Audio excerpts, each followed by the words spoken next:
I always thought it would be nice to have a house in the country, and Bill didn't seem to be too taken with that idea. But one day, out of nowhere, he said to me, would you like to take a trip up and see if there are any houses we might be interested in? And sure enough, we found this house that had been empty for 2 years. But anyway, we went up there, we saw the house, and we decided, yes, we'd say yes. And as I said, it takes an hour and 10 minutes door to door. When we bought the house, there was no porch. This had the regular windows like all the other windows. And I've always wanted sliding glass doors that would lead out to the back. And so we decided to do that. And we had those put in, and we had this deck put in. And basically, Bill sits on the porch all summer long while I would work outside. And he would once in a while say to me, come inside, sit down, and give my eyes a rest. Which I always thought was very funny. It is so quiet and so wonderful. And basically that's what we like. Being here and just cooling it and making it as comfortable as it can be. And it surely is.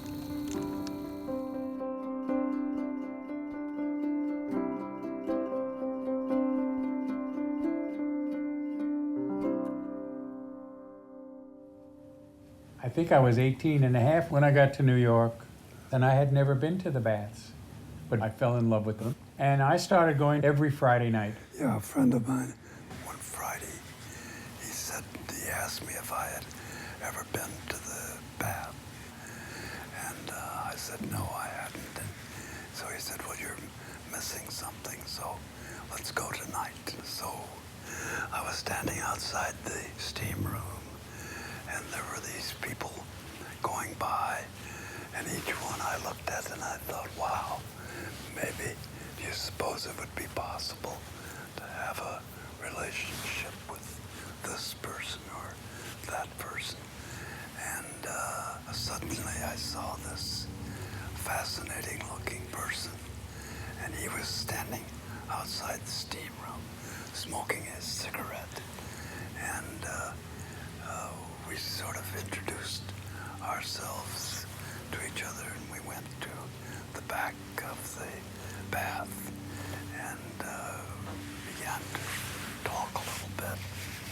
And I was totally taken by him. And I said, you want to come home with me? And John said, well, sure. And the minute the door opened into this apartment of his, there was this wonderful painting by René Magritte called The Empire of Light. And we have sort of adopted that as when the door opened, the Empire of Light shone, and that was the beginning of it was an epiphany. And I thought, this is the best thing that's ever happened to me. And sure enough, it was. And then I got my draft notice, and I thought, holy shit. Meet a guy like this. I've been dreaming about this at least for the last 4 years. And my great fear was they'd send me to Europe or who knows where, and they did. 6 months before Germany, used to come and visit me in Fort Dix, right? Right. We had the joke about I'm visiting my boy in the army with a big salami.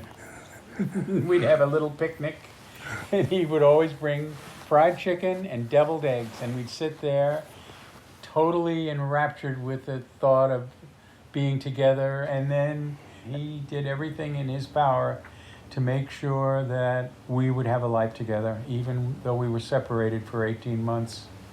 He would write me every several days these wonderful letters about how he couldn't wait for me to come back, and we were off and running, basically.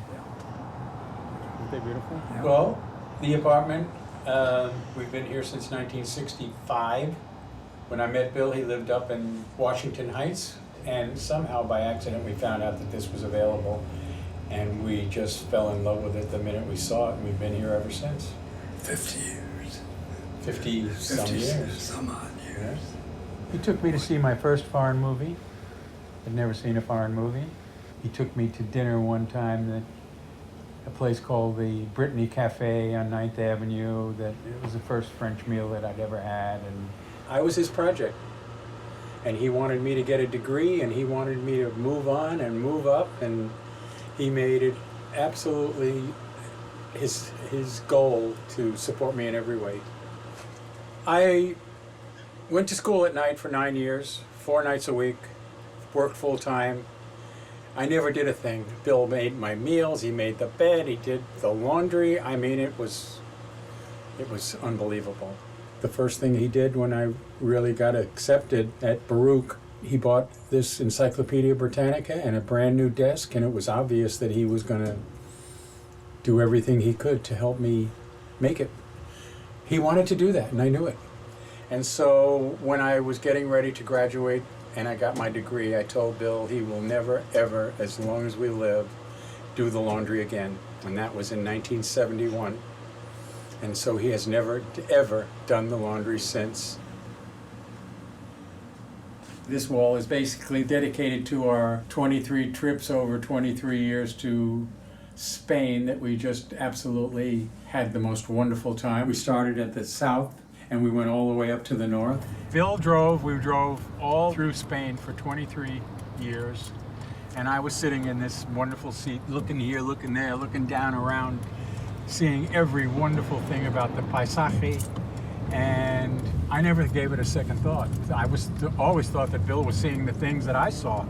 And then when we decided I would do all the driving to the country, I thought, oh my God, all the stuff that he must have missed all those years by driving me around like I was some, I don't know what, dignitary. We've been together in the 50s, the 60s, the 70s, the 80s, the 90s, the zeros, and now we're in the 11s. 7 decades. Inhale and puff. Keep it there. Okay, take it out of your mouth, put the clip in.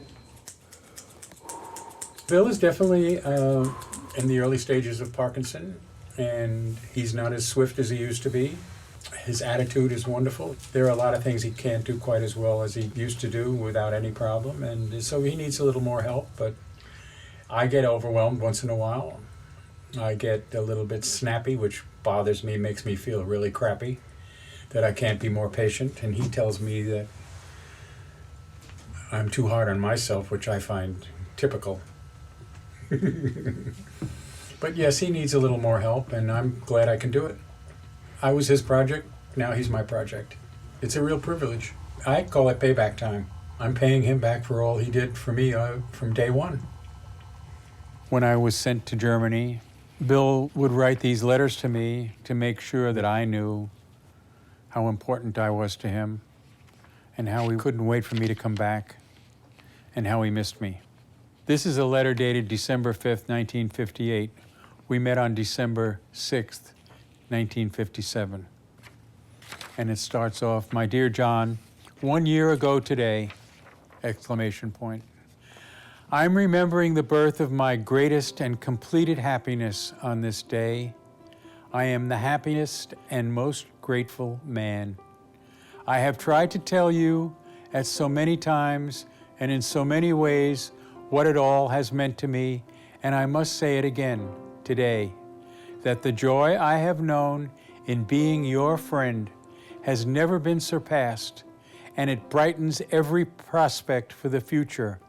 I can only wish fervently that all these future days we can celebrate together and weld our affections in an ever-strengthening bond. John, I think of you and can't wait to be with you. MTE Bill." MTE stands for more than ever. That's the way he always signed all these letters. That says it all. There you have it.